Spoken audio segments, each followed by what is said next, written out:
Ensinamentos preciosos. A sede terrestre para nosso repouso, após os trabalhos na Sociedade Espírita, situava-se em bairro próximo da capital de X.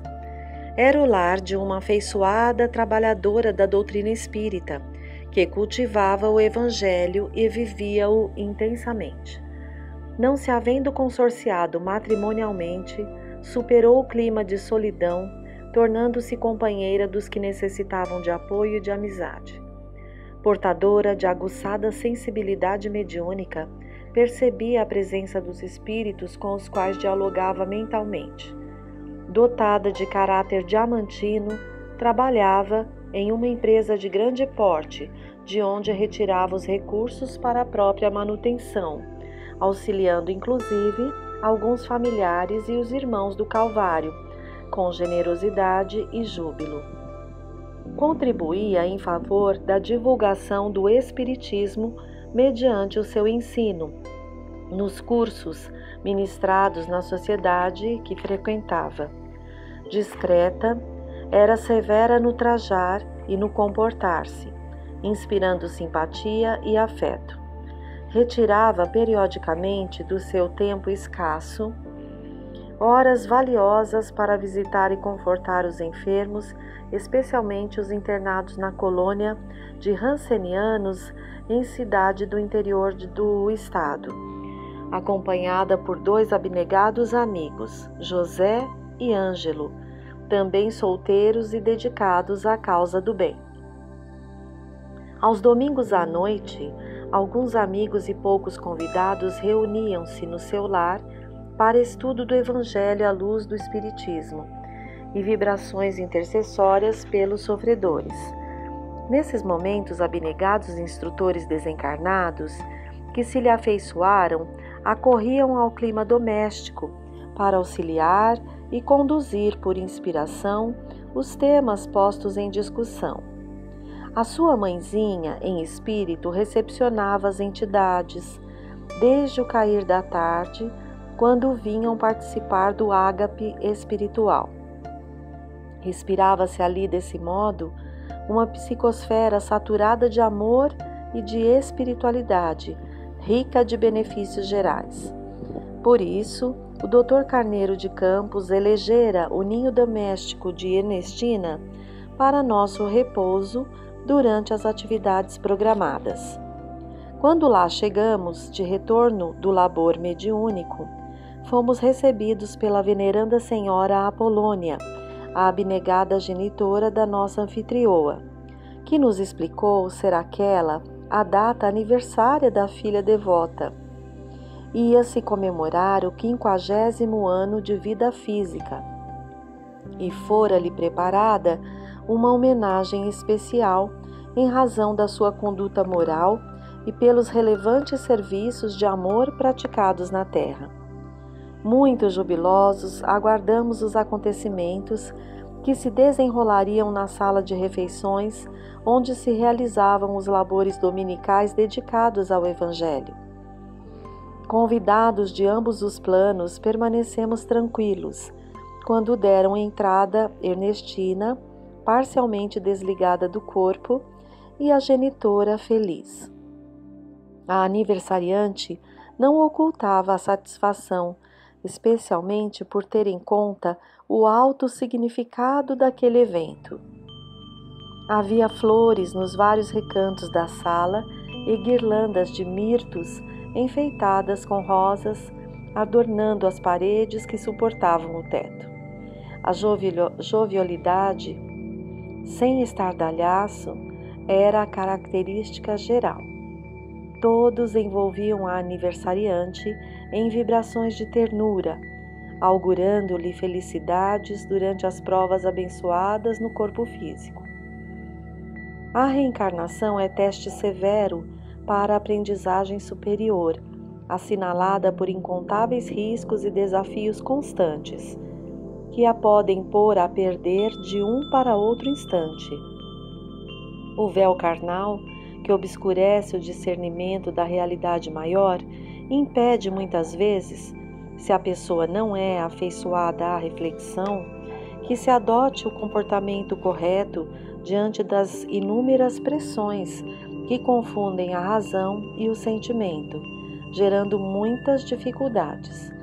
Eis porque o hábito da meditação, da análise cuidadosa antes de determinadas decisões, senão de quase todas, tornam-se indispensáveis.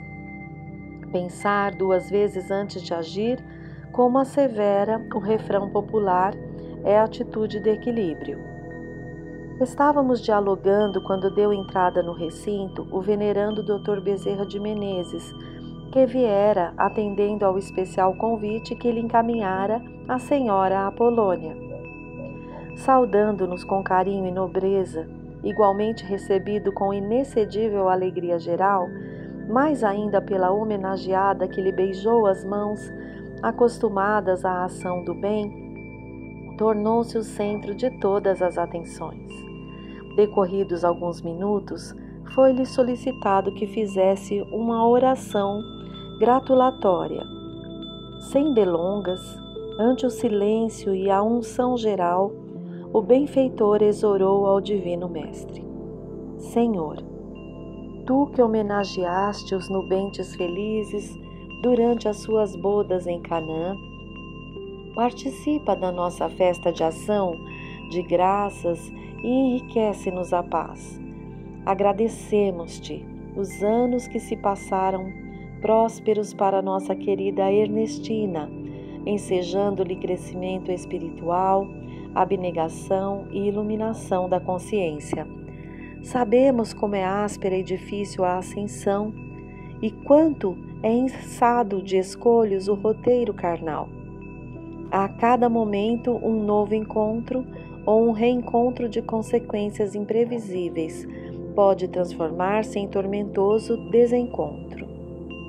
Ciladas são propostas por adversários inescrupulosos e a sordidez das paixões que ainda predominam em a natureza humana gera dificuldades de difícil superação, tentando imobilizar aqueles que se afeiçoam ao bom combate.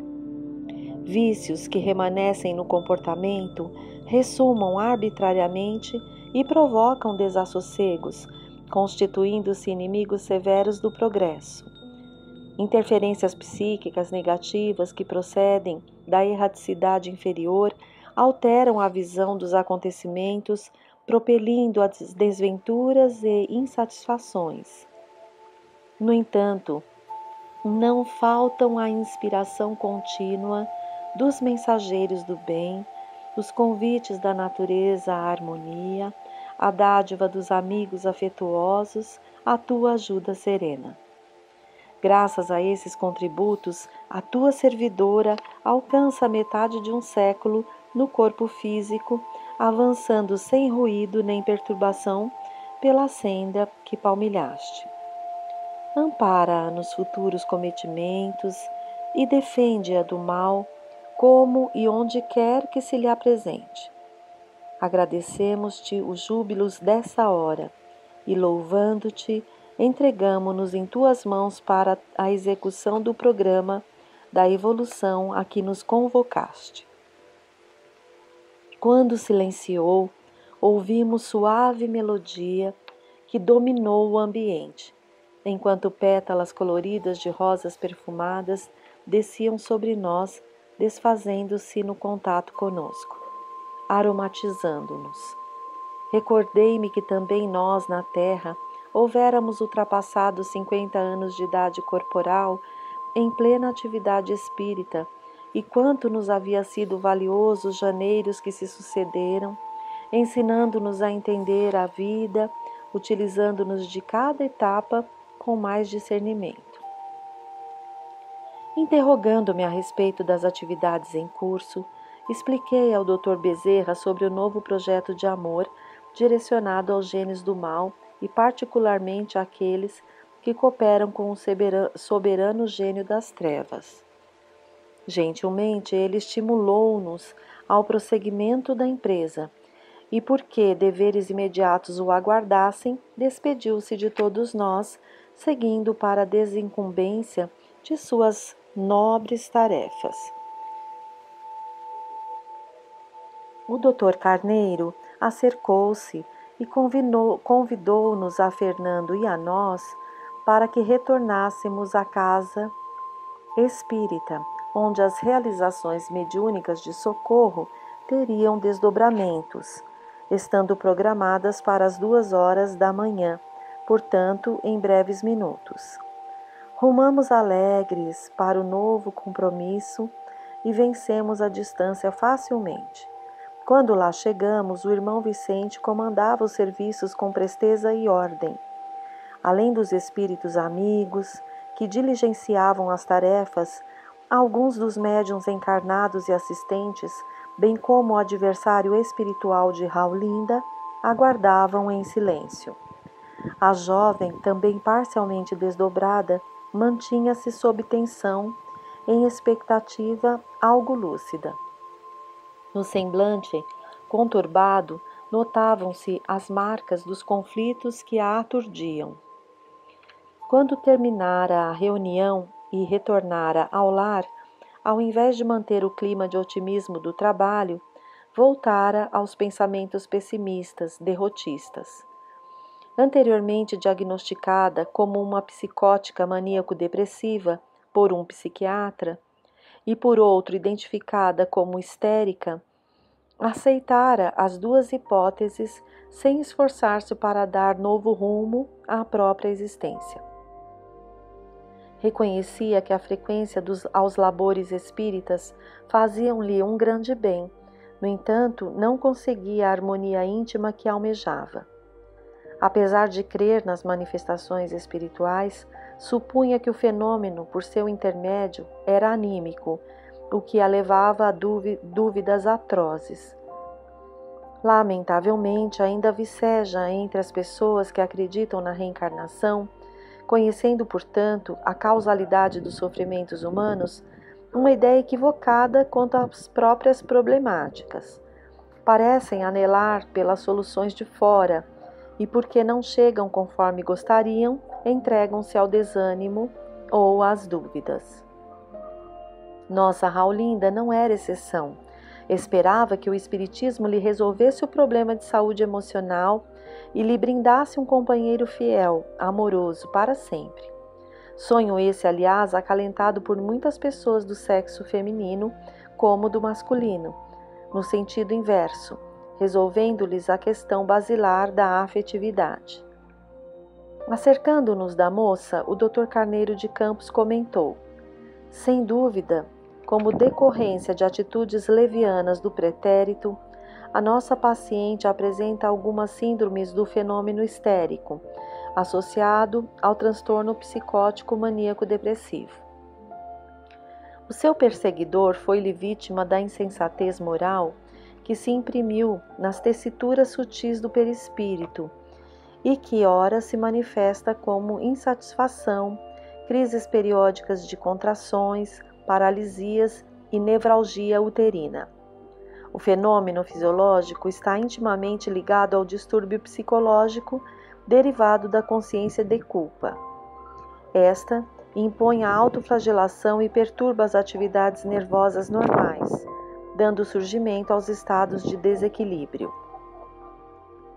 Do ponto de vista médico, a opinião mais antiga a respeito da histeria pertence a Freud, como recordamos, que a considera como de referência às emoções sexuais que estão recalcadas no subconsciente desde a infância, procurando ressurgir, assim, dando lugar a satisfações substitutas das anormais impelidas pelo eu.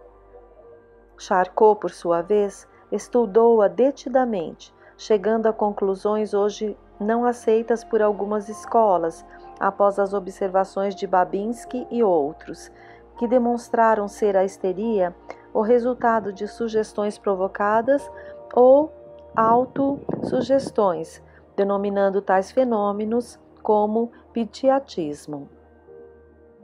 Outros estudos ainda, como Dupré, afirmam que a histeria está muito vinculada à mitomania, enquanto os professores Janet e Claude asseveram que a mesma não passa de uma crise de nervos banal. Outros mais, como o Dr. Deswart, conferem-lhe uma base fisiológica. O importante é verificarmos que todas as teorias abrem espaço para os conflitos que remontam à reencarnação, que os nobres cientistas não estudaram.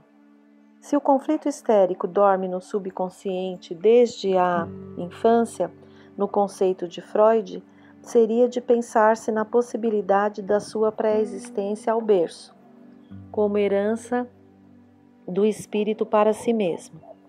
Na hipótese de ser uma sugestão transmitida da autossugestão, no conceito de Babinski, verificamos que essa sugestão procede do mundo espiritual, da vítima do gravame sofrido. Na visão de Dupré, sendo a decorrência de uma organização mitômana, encontramos as reminiscências morais deficientes do caráter do enfermo, que procedem das experiências transatas. Por fim, ante os conceitos de Janet e Claude, tais crises nervosas são resultados dos conflitos da consciência culpada, e mesmo nos casos de Deswart e outros que lhe conferem gênese fisiológica, o psiquismo é fator preponderante para a sua manifestação. O bondoso amigo silenciou por alguns segundos, enquanto olhava a paciente com um misto de ternura e de piedade, logo concluindo: seja qual for a causa detectada pelos cientistas da medicina, não podemos dissociar o paciente da sua enfermidade. Concluímos que os fenômenos perturbadores da nossa irmã têm suas matizes no perispírito, decorrentes da conduta irregular de ontem e de severa obsessão atual, conforme estudaremos. Somente uma visão holística da área médica, examinando o enfermo como um ser global, espírito, perispírito e matéria, poderá ensejar-lhe uma terapia de profundidade, erradicando as causas preponderantes das enfermidades e dos transtornos de comportamento. O ser humano terá de ser estudado como um conjunto de vibrações que se apresentam sutis, semimateriais e físicas. A análise de uma parte da sua constituição, como matéria ou como espírito apenas, será sempre incompleta. Graças à física quântica, à biologia molecular, à psicobiofísica e outras modernas ciências que estudam o ser integral, vão tombando as muralhas do materialismo que cede lugar ao espiritualismo. Diante do universo, desaparecem o observador e o observado, conforme a equívoca visão da física newtoniana, já que aquele que observa é observado por sua vez. Um não está lá e outro cá. Todos fazem parte do mesmo conjunto, porquanto um somente passa a existir para o outro quando é percebido, por sua vez também percebendo. A pouco e pouco, luz, entendimento novo da realidade, e as concepções antigas de venerandas doutrinas espiritualistas de épocas recuadas são trazidas à atualidade, sendo aceitas sob modernas denominações. Porque fosse chegado o momento da assistência espiritual programada, não pude apresentar algumas interrogações ao sábio instrutor, silenciando-as até a oportunidade própria.